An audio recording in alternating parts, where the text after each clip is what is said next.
Bonsoir à toutes et bonsoir à tous. Merci de nous recevoir où que vous soyez. C'est parti pour votre magazine Tour à Tour. La troisième étape du Tour de la Martinique cycliste a vu la victoire de Julian Hellmann du team Allman.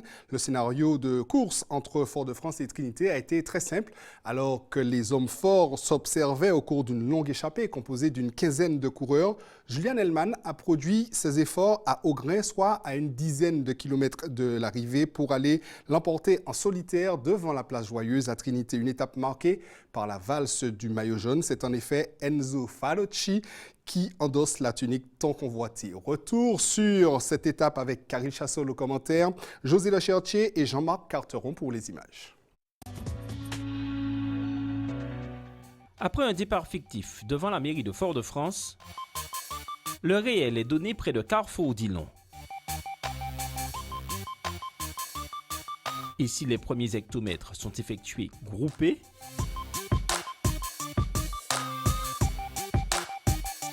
cela ne dure pas. À Saint-Joseph, Hugo Brun de l'Amical Vélo Club Aixois se porte en tête de course. Il est pris en chasse par le trio Wilfried Newar du CCV, le Guadeloupéen Grégory Blondin et Thierry Rago de l'entente ECD-USF, un trio rejoint par Hervé Arcade du Madina Bikeuse. Au rond-point de Mao, l'homme de tête a 20 secondes d'avance sur le groupe de chasse.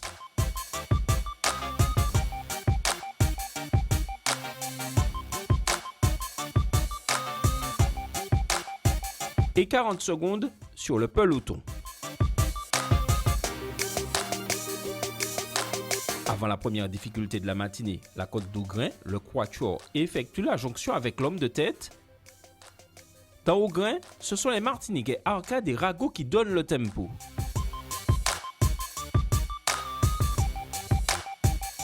Au sommet, les 5 hommes ont 25 secondes d'avance sur Enzo Falocci d'Aix-en-Provence et Michael Laurent de l'UCS.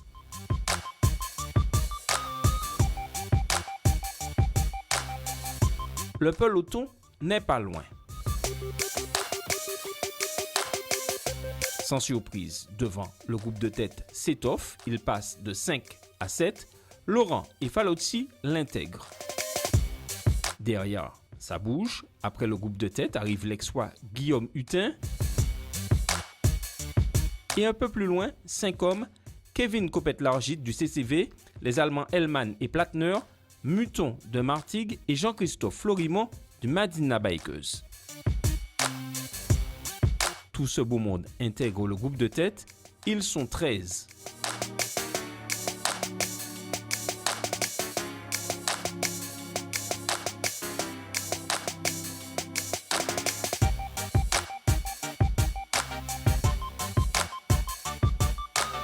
Au Vauclin, ils ont 1 minute et 13 secondes d'avance sur le peloton, emmenés par Yolande Sylvestre et Mario Rocras.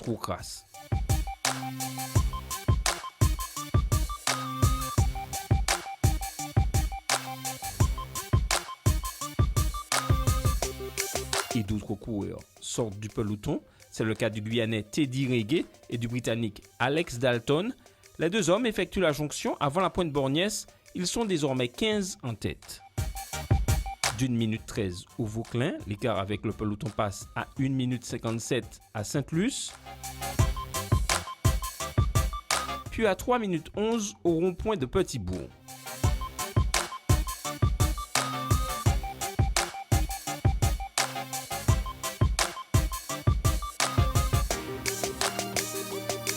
On aborde les deux dernières difficultés de l'étape. À Augrain, l'Allemand Platner et l'Aixois Hutin placent une accélération. Le reste du groupe n'est pas loin.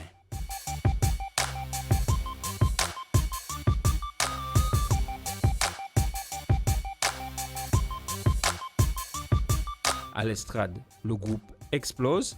L'Allemand Julian Hellmann franchit le sommet seul en tête. Arrive ensuite Enzo Falocci d'Aix-en-Provence, Michael Laurent de l'UCS, l'Aixois Hugo Brun, Wilfried Newar du CCV, le Guadeloupéen Blondin et le Guyanais Reguet.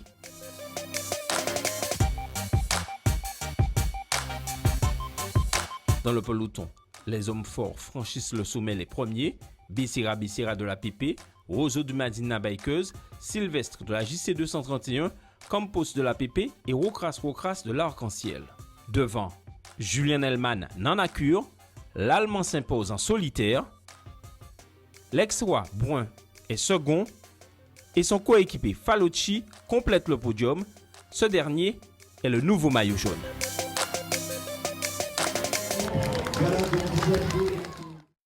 Voilà donc pour le résumé de cette étape à l'issue de la journée de course. Le vainqueur du jour, Julian Hellman, et le nouveau maillot jaune Enzo Falocci ont livré leur réaction à Karil Chassol et José Lechertier.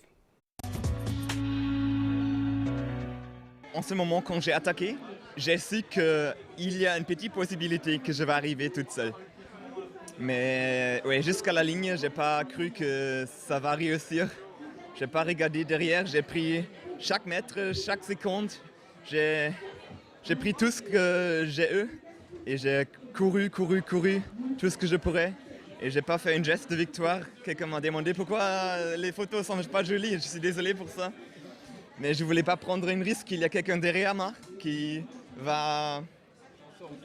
Oui. Qui va prendre la victoire avant moi. Et alors comme ça, j'ai continué jusqu'à la ligne d'arrivée. Pour l'équipe, c'est une superbe étape. On a réussi à être tous les trois dans l'échappée. On a maîtrisé la course, on a géré, on a pris du plaisir et à la fin, on a un super résultat. On prend les maillots des rushs, on prend le maillot jaune et on finit tous les deux sur le podium et c'est une superbe étape pour notre équipe. Bonsoir Marc Paulin. Bonsoir Stéphane, bonsoir à tous. Marc, on a besoin ce soir de votre analyse fine et pointue. Que s'est-il passé aujourd'hui? On a une grande échappée avec 15 coureurs, quasiment toutes les équipes représentées. Mais derrière, ça refuse de courir ou c'est dans la stratégie? Est-ce que c'est une stratégie qui est suicidaire? Est-ce que c'est une stratégie qui risque de payer pour les étapes à venir? C'est la question qui mérite d'être posée, qui aura sa réponse demain. Moi, je crois qu'on a joué une belle partie de poker menteur. Il y a des coureurs qu'on a positionnés. On va prendre l'exemple du Manina. Ils mettent Hervé Arcade qui était dans l'échappée, Florimond qui revient. Donc, ça met Willy Roseau sur une position défensive et d'attente. Ce soir, on va le voir, 4 minutes de retard pour Willy alors qu'il était très bien placé. Maintenant, au niveau des Vénézuéliens et des équipes comme l'Arc-en-Ciel, on n'a pas bougé parce qu'on attend demain, pour eux c'est le départ du Tour parce qu'ils attendent la montagne. Donc ce soir on va voir qu'ils ont perdu énormément de temps, près de 5 minutes. Et puis les autres se sont enterrés un petit peu. Dans le cas de Johan Sylvestre, il n'était pas à l'avant et derrière il n'avait plus d'équipier, donc il s'est retrouvé un petit peu seul. Bon, il a limité la casse sur la fin, mais il est ce soir à plus de 5 minutes. Alors quand on sait que demain, on va le voir tout à l'heure, l'étape va être très difficile, qu'il va y avoir une belle explication, on l'a vu sur les images, dans l'estrade, déjà les meilleurs se positionnaient, mais se sont marqués, donc on a joué au poker menteur, je suis là, tu es là, et on me disait que dans l'échappée, on était aussi sur la défensive, personne ne s'est dévoilé, tout le monde a géré un petit peu à l'économie, pensant peut-être que ça allait revenir, ce n'est pas revenu, ils ont gardé quelques réserves en reprenant du temps, donc tout ça, ça a été très stratégique, très offensif pour ceux qui voulaient se rapprocher et très défensif parce que demain, tout le monde sera au combat et là, la bagarre va commencer. Alors, il faut le dire, Julian Hellman, on ne connaît pas très bien ce coureur, mais sortir à Augrin et traverser l'estrade comme il l'a fait, il faut en avoir sous la pédale. Et puis, attention à ce maillot jaune, on en a parlé hier, qui était absent des radars toute la matinée, mais qui finit 3e, on ne sait pas comment. Aujourd'hui, il récupère le maillot jaune. Attention, est-ce que ce n'est pas un grimpeur? Est-ce que ce n'est pas un vrai grimpeur? On le saura demain, tout ça. Mais comment on se positionne par rapport à ces deux coureurs aujourd'hui? Alors, on va prendre Hellman, puisque c'est le vainqueur de l'étape. Quand on creuse un petit peu ses résultats, il a 28 ans, c'est un coureur donc d'expérience. 4e du Tour de Guyane, on dirait c'était un tour où ça roulait, mais il battait Diringuet, qui lui-même avait terminé 5e du Tour de la Martinique. Donc, un client, Été Diringuet, nous confiait qu'il avait énormément souffert avec lui. Quant à Falocci, on ne l'a pas vu dimanche dans l'étape, mais il est là. Et aujourd'hui, il est dans l'échappée et il gère très très bien. Il avait 4 secondes d'avance sur Mickaël Laurent. Il est sorti dans le final. Mickaël Laurent aussi a très bien géré. Donc Falocci est également présent dans l'emballage et maillot jaune. Et il faut savoir qu'il n'a que 20 ans et qu'il a terminé 2e de la classique des Alpes juniors, donc en montant des grands cols à Spès. Donc lui, c'est un grimpeur. Donc il est clair que lui, demain, il sera dans la montagne. Et il est clair qu'il y a aussi d'autres coureurs d'Aix-en-Provence que l'on n'a pas vus, mais qui vont montrer le maillot. Donc Aix a très très bien joué. Ils ont quand même pris les 2e et 3e places de l'étape. Ils sont en tête au général. C'est une équipe quand même qui évolue en D1. Là, c'est le pôle espoir. Donc attention, ce sont des clients sérieux. Et c'est ce qu'on aime pour le suspense du tour. Attention, demain, il risque d'avoir de la bagarre, mais on reviendra sur le profil de l'étape plus tard dans l'émission. C'est la première victoire, en tout cas, d'une équipe invitée, puisque les deux premières ont été remportées par des Martiniquais. Marc, je vous laisse nous donner le classement de cette étape. Eh bien, on regarde tout ça. Le classement de cette troisième étape, eh bien, premier Julian Hellmann l'Allemand, donc en 2h54. Deuxième Hugo Brun du club d'Aix-en-Provence. Troisième Enzo Falocci du même club. Ensuite, on voit Mickaël Laurent donc, qui termine à la 4e place. Teddy Ringuet donc, qui se repositionne à la 5e place, il est guyanais. Grégory Blondin, qui était aussi le Guadeloupéen, qui était à l'avant, qui a déjà remporté des étapes, est 6e. Wilfried Neror du club du Vauclin est 7e. Alex Dalton de team anglais est donc 8e. 9e Byron Munton de Martigues, du club donc de DN2. Et Hervé Arcade, eh bien, qui tenait à Trinité à briller, du Manini Bikers, il est 10e à un peu plus d'1 minute et 10 secondes. Et on va enchaîner rapidement avec ce classement général, Marc, parce que, bien sûr, le maillot jaune va changer d'épaule, c'est Enzo Falocci, mais attention, les écarts commencent à se creuser. Absolument, on le voit au classement général. Voilà, le classement général, eh bien, Enzo Falocci est en tête. Il précède Mickaël Laurent de l'UCS de 4 secondes. Julian Hellmann donc, est 3e à un peu plus d'1 minute. Grégory Blondin rentre dans la tranche des 2 minutes, il est 4e. Hervé Arcade fait une très très belle remontée, il est également à un peu plus de 2 minutes. Ensuite, on trouve à la 6e place le meilleur grimpeur du Tour 2017 qui se positionne du CCV. Là aussi, c'est intéressant, Kevin Largit-Copette, il est 6e. Wilfried Neror qui revient en forme du CCV, donc lui aussi un lieutenant de Cédric Eustache est à plus de 2 minutes. Guillaume Mutin, donc d'Aix-en-Provence, est là en embuscade dans la fourchette des 2 minutes. Byron Munton de Martigues dans la fourchette des 3 minutes. Et le 10e, Hugo Brun de la VCA. Il est donc, lui, 10e dans un peu plus de 3 minutes. Donc un classement, comme vous le dites, qui s'est élargi, mais qui reste accessible en sachant que les autres sont à plus de 5 minutes. Sylvestre, Becerra, Campos et tout ça vont devoir vraiment cravacher demain, mais on sait qu'en montagne, tout reste possible. Ben Marc, vous savez, vous m'avez ôté les mots de la bouche. On va enchaîner avec le profil de l'étape et puis on reviendra sur les stratégies qui peuvent être mises en place à partir de demain parce qu'effectivement, les hommes forts sont à plus de 4 minutes ce soir. Ce sont des gens qui avaient annoncé clairement leur velléité pour remporter le tour, mais ce soir, ces personnes sont à plus de 4 minutes et ça, demain, il va falloir le gérer. On regarde quand même le profil de l'étape. Voilà une étape qui partira à 9h30 de Trinité. Nous emprunterons la direction du Robert, l'escalade de l'Estrade pour la redescente de l'autre côté. Le Robert, on ira monter Chopotte pour rattraper la commune du François. On reviendra vers le Lamentin, donc en passant donc par Bois-Rouge. On passera donc dans le Lamentin et on remontera à Jeanne d'Arc, on repassera Gondon, on traversera Fort-de-France et ensuite les choses sérieuses puisque le casse-pilote arrivera très vite et après, eh bien, ce sera Morneaubeu et ses lacets et ensuite la descente vers le Carbet pour ensuite traverser la commune de Saint-Pierre et là, pendant 7 km, l'ascension du Morne Rouge et avec le passage à l'aileron, on descendra ensuite vers la Joupe à Bouillon, on rattrapera Basse-Pointe pour terminer à Macouba, donc vers 12h20, 111 km 500 avec 5 grosses difficultés. Ça promet d'être très chaud. 5 grosses difficultés. Coupe Jarret, Marc, la stratégie habituelle, c'est dans ces cas-là d'essayer d'épuiser le maillot jaune avant l'arrivée au lycée Schellcher et ensuite à case pilote commencer à porter les premières attaques. Est-ce que demain matin, c'est ce scénario qui se profile? Alors, ça peut être un scénario qui se profile, mais attention, Aix-en-Provence est placé au général et ils ont des leaders de rechange. Il est clair qu'il y a des coureurs, c'est une équipe très homogène, très structurée. Il y a de beaux palmarès, il y a aussi d'autres potentiels. Donc, à mon avis, ils ont plusieurs cartes. Donc, eux, ils vont surtout veiller à bien gérer pour arriver dans les meilleures positions. Maintenant, il est clair que les Becerra, les Campos, les Sylvestre et tout ça ont intérêt à montrer le maillot rapidement parce que dans la montagne, ça va donc, comme on dit, chauffer. Et on se rappelle l'an dernier, quand Willy Roseau avait 3 minutes d'avance, Salinas a repris pratiquement 5 minutes pour s'imposer avec 2 minutes d'avance. Donc tout reste possible. Donc il y aura 2 parties de course jusqu'à Fort-de-France où les mal classés et ceux qui ont besoin de reprendre du temps vont déjà montrer le maillot. Et puis la grande explication à la sortie de Fort-de-France où là ce sera chacun pour soi et à l'arrivée on mesurera les écarts. Marc, question subsidiaire. Est-ce qu'Enzo Falocci peut être un leader de façade?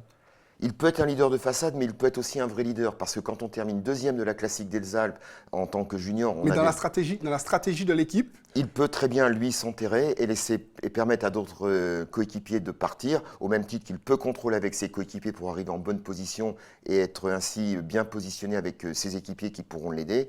Parce qu'il y a des équipes comme la JC 231 qui auront des difficultés. Pourquoi? Parce que Yolan est tout seul. Donc là, il va falloir qu'il gère. L'année dernière, il avait Christopher Belmar qui malheureusement est un peu en deçà. Le Madina Bikers va jouer sûrement la carte d'Eddy Michel, Cademart et Douillet Roseau, mais ils sont à plus de 4 voire 5 minutes. On sait qu'Hervé est un bon coureur, mais la montagne, va être un petit peu compliqué. Mickaël Laurent est deuxième à 4 secondes, mais Makuba, c'est pas sa tasse de thé. Donc il est clair que la donne va être redistribuée. Les hommes forts, même Cédric Eustache, qui a bien positionné Kevin Largy-Copette, meilleur grimpeur du Tour 2017, va se positionner également. Et puis peut-être qu'on va découvrir d'autres coureurs qui ne se sont pas montrés. En tout cas, la bataille va être rude, les écarts seront là, les hommes forts vont se positionner, ça va jouer à la pédale. Donc on aura un premier verdict déjà sur le Tour demain. Tout ça, c'est presque en perdre la tête. Et pour ne pas perdre la tête, je vous propose de visionner notre vélo clip. Il est en mode coureur fournissant des efforts sous la pluie. C'est signé José Le Chertier.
Merci à José Le Chertier pour ces belles images et à Gianni Aldo pour la musique. Marc, demain en tout cas, les coureurs, en tout cas il y a 8 coureurs qui porteront les maillots distinctifs comme d'habitude. Le jaune c'est Enzo Fanucci, on l'a vu.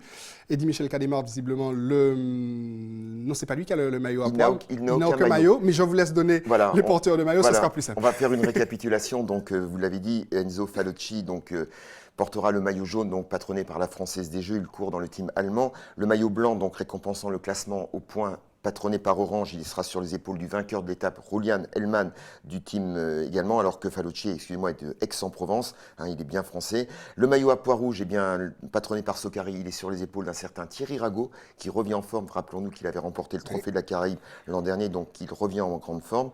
Le maillot vert, donc du combiné temps, point et montagne, patronné par Loca 9 et Loca 972, eh bien, il sera sur les épaules de Mickaël Laurent de l'UCS. Le maillot orange, donc patronné par Banama, récompensant le classement par équipe sur les épaules de Guillaume Mutin, du club également d'Aix-en-Provence. Le maillot rouge, récompensant le meilleur jeune, patronné par la CTM sur les épaules de Byron Munton de Martigues. Le maillot bleu récompensant les points chauds, patronné par RCI et Air Caraïbes, eh bien, il sera sur les épaules de Hugo Brun, également d'Aix-en-Provence. Quant au maillot cyclamen récompensant la combativité, patronné par les Mutuelles de France Unie, eh bien, sur les épaules de Willy Roseau, qui n'a pas tout perdu aujourd'hui. Il est à 4,18, mais il portera ce maillot. Il est bien sûr du Manina Bikers. Merci Marc pour ces porteurs de maillot. Demain, vous êtes sur la course, comme nous tous. Absolument, et on sera également à l'arrivée pour faire plaisir à tout le public, pour faire vivre ça en direct. Pour faire vivre ça en direct, et après l'arrivée, tout le monde devant sa télé, je le rappelle, 14h sur les antennes d'ATV, c'est le match de l'équipe de France contre la Belgique, c'est la demi-finale de la Coupe du Monde. Et je rajouterai que le cyclisme étant aussi amoureux du sport, il y aura un grand écran géant à Makuba pour toutes les personnes qui viendront voir l'arrivée. Ils auront donc un très beau spectacle et ensuite ils restent et ils pourront voir sur grand écran le match du football. On voit ça en collectif. Bien joué Alfred de Fontis pour cette belle idée et toute son équipe. En tout cas, tour à tour, c'est fini pour ce soir. On se retrouve demain pour le compte-rendu de cette 4e étape. Passez une excellente soirée et à demain.